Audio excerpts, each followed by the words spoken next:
Hello everyone. So welcome back to another session. So in this reading module session, we will be discussing about the first type of question. Okay. So today we'll be discussing about the true, false and the not given type of questions. Alright. So first of all, I will show you the length of the passage. What is the entire passage? Okay. So this part is your passage. So this is your first part of your passage, the second part and the third part. All right. Okay. So let's begin. So let's read the instruction first. So do the following statements agree with the information given in the reading passage. And in your answer sheet, in the boxes from 1 to 4, you just have to mention whether the statement is true and when will the statement be true if it agrees with the given information. Whether it is false and when it will be false when the statement contradicts with the information.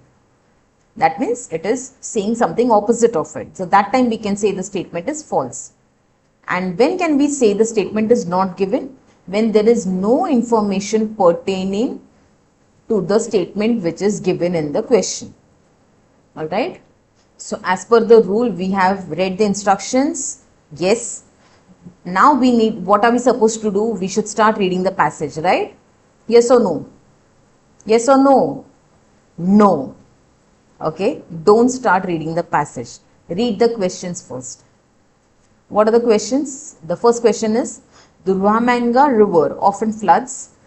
The second one, when Tobin first found the object in the river, he mistook it for something else. The third one, Tobin could not decide what part of the body the bone came from. And the fourth one, Tobin's mother was surprised that the skull caused debate among specialists. Okay. So now the first statement is talking about the Ruhamanga river. Alright. So what are we doing? Start reading. A chance discovery in New Zealand has challenged the country's recorded history. 1 October afternoon. Are we just loitering? We are just reading the entire passage? Yes or no? No, we are not reading the entire passage. So now that we have understood, so they are asking me something about Ruhamanga river. So this is a keyword for me. So here I will be just, moving my pencil here. And yes, finally I got this word, keyword, Ruhamanga river. Right? So this thing will help you answer the first question because something related to the river has been asked. Right? The second statement is asking you something about Tobin. So obviously when I get the first answer, then only I'll be getting the second answer. Yes, so when I start moving my pencil again, so yes, I got the keyword Tobin here. Okay, and later on also I am able to find the word Tobin. So let's see, where is the answer? Now again the third question is asking me something about Tobin. So yes, I have already marked it. And then the fourth one is asking me something about Tobin's mother. Okay, so where are we able to find Tobin's mother over here? Okay, so the skull is something, it is something related to the skull. So yes, it was, okay, so I can just figure it, okay, this passage is something where nearby the river, Tobin must have found a skull or something like that. Let's see. Okay, so this is a passage, entire thing. Fair enough. Now let's locate the answers. So the first statement is true. The Ruhamanga river often floods. Why it is true? It has been mentioned that having been high for days, the river had last fallen and Tobin was eager to see what changes the floods had brought. Right? So once I located the keyword, I read a few words here and there. So here it is mentioned that Tobin was playing nearby Ruhamanga river, and what happened at the river, that it had been high for a few days. And when the river is high, that means what? There is water is overflowing, right? And after that, there were changes. What were the changes after the floods? So it is mentioned that it had been high, very high for days. So it often floods, right? So that is what is mentioned. That means the statement is true. The second statement, when Tobin first found the object in the river, he mistook it for something else. Okay, so where he found that particular object or something nearby the river, so he found a thing that was not uncommon in these parts. He had often come across bone fragments or even small skeletons of cows and sheep. But as he scraped aside these stones, he realized it was a human bone, something quite new in his experience. As he picked it up, he saw it was a skull, discolored with age. So did he mistook it for something else? First, initially he thought it was a bone. He realized it was a bone, right? So that means he mistook it, that it was not a skull, it was a bone or something like that. So obviously this statement is again true. Now the third one, Tobin could not decide what part of the body the bone came from. So this is what we read, that yes, he could not decide because he thought it was something else, and then he considered to be it's a human bone. So he was not able to decide which part of the body the bone came from. So that means this statement is false. He was able to decide it later on that it was a skull. He understood that it was a skull. So obviously the skull is from the brain part, right? So later on he was able to decide. So that means this statement is false. And the last statement, Tobin's mother was surprised that the skull caused debate among specialists. Okay, so as per the scanning part, I am not able to get anything related to the debate, or might be about Tobin's mother, any mention about her or anything like that. Were you able to find anything? Yes or no? No, right? So that means the statement is not given. It's nowhere mentioned in the entire passage that whether the skull caused it was a debate topic among the specialists. It's nowhere mentioned. So you can safely answer the statement it as not given. Pretty much easy to answer these questions, right? Okay. So now what is happening is you were easily able to find the first three questions, answer for the first three questions in the first part of the passage only. Did we read the second and the third part? No, right? So this is how we are finding the answer. This becomes pretty much easy and quick to find out the answers. And did we read the entire passage? Even if we found the answers, did we read the passage? No, right? So we just scanned through it. Based on the keywords only, I was able to find the answers. And this is how you are supposed to work. This is the technique. So are you interested to read that what is the thing about, what was the discussion about, or whether the specialist called, what was his mother's involvement in that? Nothing. Okay. So once you are able to find the answers, why you want to read the entire passage? There is no point of it. Fair enough? Okay. Now let's read the next passage. So this is the second one. That is, the topic is assessing the risk. So what are the instructions? They are asking you to mention it whether it's true, false or not given. When the statement is true, that means it is giving you the correct information. And if the statement is false, that means the contradictory information is given. And the statement is not given, that means the statement is not mentioned in the text. Okay, so here we will be answering 6 questions. So the first question is, the title of the debate is not unbiased. All the scientists invited to the debate were from the field of medicine. The third one, the message those scientists who conducted the survey were sending was people shouldn't take risk. Fourth one, all the 40 listed technologies are riskier than other technologies. Fifth one, it was worth taking the risk to invent antibiotics. Sixth one, all the other inventions on the list were also judged by the precautionary principle. Oh, so see, these are the 6 questions. Fair enough. Now let's see in how many paragraphs the entire passage is divided. So this is the first one, right? This is A, this is B, this is C, D, E, F, G, all right, H, I, J. So let's start reading. No, right? We want to be on the safer side. So I'll help you locate the answers easily. Okay, so the first question is, the title of the debate is not unbiased. So obviously we need to start with the first line. So what is the title of the passage? That is assessing the risk. Whether it is unbiased, that means it is unprejudiced, right? As a title for a supposedly unprejudiced debate, on scientific progress, panic attack, interrogating our obsession with risk did not bode well. Right? So this means unprejudiced. That the same, it's the synonym of the word unbiased. So that means the statement is true. Correct? Next one. All the scientists invited to the debate were from the field of medicine. Right? So it is somewhere mentioned that all the scientists who have been invited, the debate was preceded by a survey of 40 scientists who were invited to describe how awful our lives would be if the precautionary principle blah blah blah is not taken. So yes, 40 scientists were called, they were invited. But whether all these 40 scientists are from medicine, is it mentioned anywhere? No. So that means this statement is not given. Correct? Next one. The message those scientists who conducted the survey were sending was that people should not take risk. Right? So that means, what is it asking? So what is the message behind conducting this survey? That people should not take risk.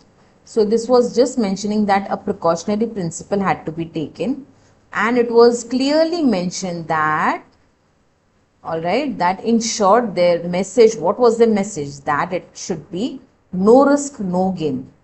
That means until and unless you are not taking any risk, you are not gaining anything. So there was no clear message that they should not take risk. The message was in fact they should take risk, and while taking risk only they will be gaining something soon. So that means obviously this statement is false. Right? Now the next one. All the 40 listed technologies are riskier than other technologies. Okay. So whatever the 40 technologies, the 40 inventions what they had done. So whether it's mentioned, like clearly all the technologies listed by the 40 well chosen savants were innately risky at their inception, as all technologies are. But all of them would have received the green light under the precautionary principle, because they all had the potential to offer tremendous benefits, the solution to very big problems, if only the snacks could be overcome. So it's not mentioned that they were riskier than the other technologies. These 40 were risky, but it's not mentioned, there is no comparison made. So that means this information is not given. They are just talking about the 40 inventions, the 40 technologies in this passage. Nothing more is given about that. Right? Now the next one. It was worth taking the risk to invent antibiotics. So was it worth taking? So here I am finding again the keyword precautionary principle. I have read this word at least 3 to 4 times by now. And now the next one is, what is the new thing they are talking about? What is the antibiotic they are talking about? So they discovered the antibiotic penicillin, which was discovered in the 1920, because children were dying from diphtheria, whooping cough, and this was protecting them. So penicillin was considered to be a practical drug during the Second World War, when the many pestilences that result from war threatened to kill more people than the bombs. Of course, antibiotics were a priority. Of course, the risks such as they could be perceived were worth taking. Right? So, yes, it was worth taking the risk to invent the antibiotics, because it's mentioned that more people were killed because of absence of drugs rather than they were killed by the bombs during the Second World War. So it was worth taking the risk to invent the antibiotics. Yes, it is mentioned clearly. It was worth taking it. Right? So that means the statement is true. Correct? Now the last one. All the other inventions on the list were also judged by the precautionary principle. So what were the other inventions, like the electric light bulbs? The list is given. Blood transfusion, CAT scans, knives, blah blah, missile vaccine, and all these things were given. So if the precautionary principle had been applied properly, all these creations could have passed muster, because all offered incomparable advantages compared to the risk perceived by the time. So were all these inventions judged by the precautionary principle? It's just mentioned that if they were, this precautionary principle was applied, so this thing could have happened. But whether they were judged or not, it's not mentioned. Right? So again, this statement is not given. Simple. Right? So now you are able to develop that confidence that yes, I will be able to answer all the questions based on these type of questions, right? Great. Okay. So now, is there any need to read all these passages also, these paragraphs, the H, I, J? Not required really, right? Okay. Now the last passage. Okay, so this is the last one, that is the heading for today's session. I mean, okay, so the heading is Vancouver. Okay, so the reading passage is something based on the place Vancouver. And now read the statements, I mean the instruction. It is asking you, answer it as yes if the statement agrees with the views of the writer. Answer it as no if the statement contradicts with the view of the writer. And answer it as not given if it is impossible to say whether the information is given or not. Alright. So here the twist is you need to answer it as yes, no or not given. It's not true, false, not given. Okay. Mind it. Now the next first question is, statement is, when compared with Toronto, Vancouver has some similarities. If time is limited, it is inadvisable to go on any of the official day trips available. Oppenheimer built Stanley Park with the help of the city council. The fourth one, fit elderly people can take the eco walk comfortably due to the leveled paths. Fifth one, the aquarium decision to sell its last killer whale was wrong. Sixth one, the main problem in the park is that the people are too loud. And the seventh one, the warm weather makes Vancouver beaches a popular destination for swimming. Okay. Now let's begin. Okay, so these are the passages, which is given in the paragraphs which are given in the passages. Okay. So let's figure out the answer. Easy. So the first one, when compared with Toronto, Vancouver has some similarities. So where are we finding the word Vancouver? Yes, Vancouver is there. And where is Toronto? It's here. Okay, so now let's read at least 2-3 lines. Vancouver is quite different from virtually any other city in North America. Despite the fact it is large, modern, cosmopolitan city, it seems to have a relaxed small town close to nature's feel about it. There is little comparison with other large Canadian cities such as Toronto or Montreal, which are more akin to the large eastern US centers like New York and Chicago. Okay. So little comparison means what? Hardly any comparison can be done with the other large Canadian cities. It's mentioned that Vancouver is a North American city and Toronto and Montreal are Canadian cities. But for Toronto and Montreal are akin, that means they are similar, more similar to the other US cities, eastern US cities like New York and Chicago. Right? So can we compare Toronto and Vancouver? Do they have any similarities? Clearly no. Right? It's clearly mentioned that no, it cannot be compared. The second statement, if the time is limited, it is inadvisable to go on any of the official day trips available. So obviously the answer will be coming after this only. So let's figure it out. They are, in this paragraph, I can just understand that they're describing about Vancouver, that there are office towers, urban planners are there, the different streets and all these business centers have been mentioned. And now when I'm talking about the day trip, so Vancouver offers a wide range of attractions catering to all the taste, but those with only a day to spare cannot be better advised, that they cannot be advised than to take one of the many organized excursions recommended by the Vancouver Tourist Office. So whether it is advisable, no, it's advisable that they can go on a trip, right, which is organized by the Vancouver. So that is not mentioned. They are just asking that whether it is advised or not. So yes, it is advised, and this word inadvisable is obviously contradictory. So that is why this statement will become no. Right? Now the next one. Oppenheimer built Stanley Park with the help of the city council. Okay. So here we have the Stanley Park. So whether it was built by Oppenheimer, let's see. So here I can get the word Oppenheimer. Who is this guy? Who is this person? Let's figure it out. Then we are just scanning. Contrary to the popular belief, this park was not established through the foresight of the city council of the day, but at the urging of a real estate developer called Oppenheimer. Yes. So this statement that Oppenheimer built Stanley Park with the help of the city council, this is not mentioned, right? So the idea to develop the Stanley Park was of city council, agreed, and this was developed by Oppenheimer, agreed. But whether Oppenheimer he built the Stanley Park with the city council, it is not mentioned, right? You are getting my point?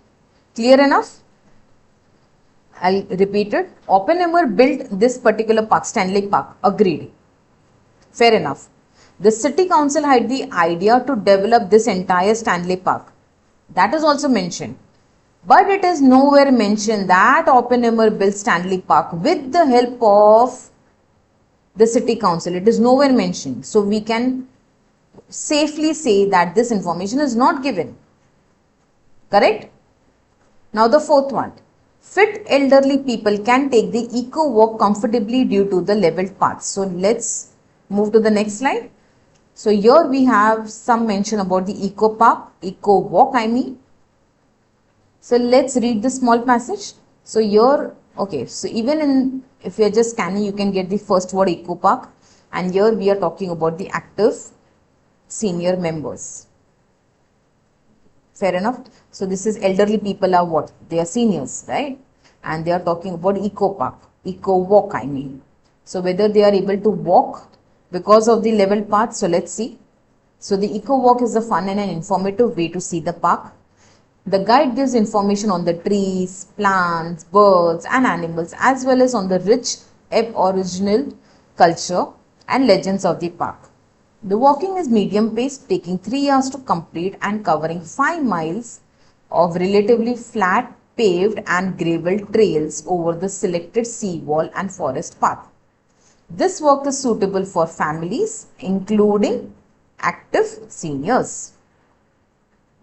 So this walk is suitable for families, which includes the active seniors.